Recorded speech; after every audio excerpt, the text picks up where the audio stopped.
경기도의 한 상하수도 처리기계 제조 공장. 용접 작업이 한창입니다. 여기서 일하는 기술자 11명 중 10명은 나이가 50살을 넘었습니다. 30대가 딱 한 명 있는데 외국인 노동자입니다. 젊은 사람을 뽑고 싶어도 구할 수가 없습니다. 이제 세대 교체가 되지, 이제 나이 먹는 못 하잖아요. 그래서 이제 뽑는데 아무래도 급료들이 적으니까 그런지 안 오고, 5, 6년 후면 이제 큰일 나죠.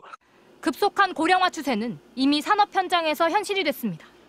정부가 발표한 50년 뒤의 현실은 더 충격적입니다. 지난해 5,167만 명이었던 인구가 2041년엔 5천만 명 이하로 떨어지고 50년 뒤엔 3,600만 명대로 줄어들 것으로 보고 있습니다. 저출생과 고령화가 지속되면서 65세 이상 인구는 지금의 2배 수준인 1,727만 명까지 늘어납니다. 전체 인구의 절반에 달합니다. 반대로 생산 연령, 15살에서 64살까지의 인구는 반토막 나면서 전체 인구의 절반을 밑돌 것으로 예측됐습니다. 고령화 속도는 시간이 갈수록 더 빨라집니다.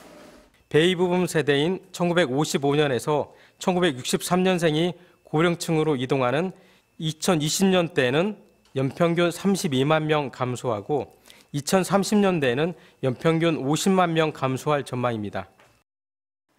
한국이 지구상에서 인구 소멸로 사라지는 첫 국가가 될 것이다.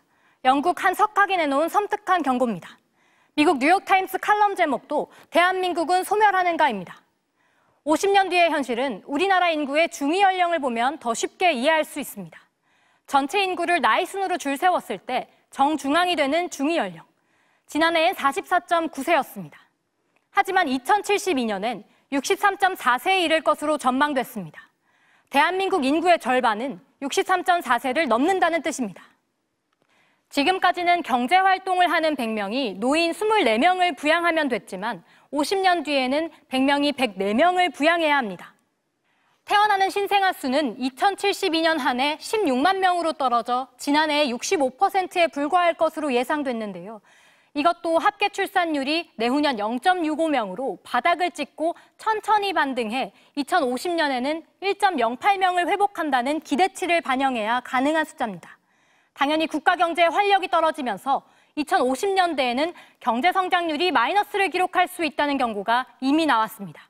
MBC 뉴스 고재민입니다. 변기에 앉아 화장실 문을 열고 말다툼을 하다가도 아기가 잠든 새를 틈타 발톱을 깎는 부부. 살 안 찝히게 조심해. 알겠어. 나 수색대 출신이야. 4년차 부부의 육아 현실을 주제로 한 건설사 광고인데 서로 충돌하고 이해하며 가족이 되어가는 모습을 그렸습니다. 평범한 일상처럼 보이지만 누군가에게는 상상하기 어려운 미래입니다. 이제 어떻게 보면 한 생명체를 키워야 되는 건데 그럴 자신도 많이 없고 그거에 들어가는 이제 비용이라든지 이런 걸 스스로 충당하지 못할 것 같아서 일단은 직업을 구하는 것도 힘들고요. 그렇다고 직업을 구한다고 해서 이제 자립적으로 생활을 할 수 있을 거라는 생각도 잘 안 들고요. 한국은행이 전국 25에서 39살 남녀 2,000명을 대상으로 한 설문조사에서도 전체 미혼자의 절반에 가까운 47.2%는 결혼할 생각이 있다고 답했지만 주거비와 관련한 정보를 먼저 연상시킨 그룹의 결혼 의향은 4%포인트 낮았습니다. 그만큼 경제적 불안이 결혼과 출산을 포기하는 데 큰 이유가 된다는 뜻입니다. 여기에 경쟁은 자녀 낳기를 더욱 피하게 하는 요인이 되고 있습니다. 경쟁 압력 체감도가 높은 그룹이 희망하는 자녀 수는 체감도가 낮은 그룹보다 0.14명 적었습니다. 교육적으로 뭐 그렇게까지 심하게 키우고 싶지 않은데 주변의 환경에 의해서 그렇게밖에 할 수 없는 상황들이 그렇게 엄마들을 만드는 것 같아요. 한국은행은 청년층이 느끼는 경쟁 압력을 해소하고 고용과 주거, 양육에서 느끼는 불안을 해소할 효과적인 정책을 주문했습니다. 그렇지 않으면 성장과 분배 모두에서 어려움에 직면할 것이며 2050년대에는 성장률이 0% 이하로 떨어질 가능성이 68%에 이를 것이라고 경고했습니다. MBC 뉴스 문다영입니다. 지난해 기준 한국의 합계 출산율은 0.78명. 이 말을 들은 해외 석학은 놀라움을 금치 못했습니다. Korea is so screwed. Wow. Whoa. That is, I've never heard of that. low a fertility rate. 지난 7월 EBS 다큐멘터리 프로그램에서 방송돼 크게 화제가 된 장면이었습니다. 그런데 올해 한국에선 지난해보다도 더 적은 아이가 태어난 것으로 나타났습니다. 통계청에 따르면 올해 3분기까지 누적 출생아 수는 17만 7천 명, 지난해 같은 기간보다 1만 6천 명이 더 줄어든 것으로 1981년 통계 작성 이래 가장 낮은 수치입니다.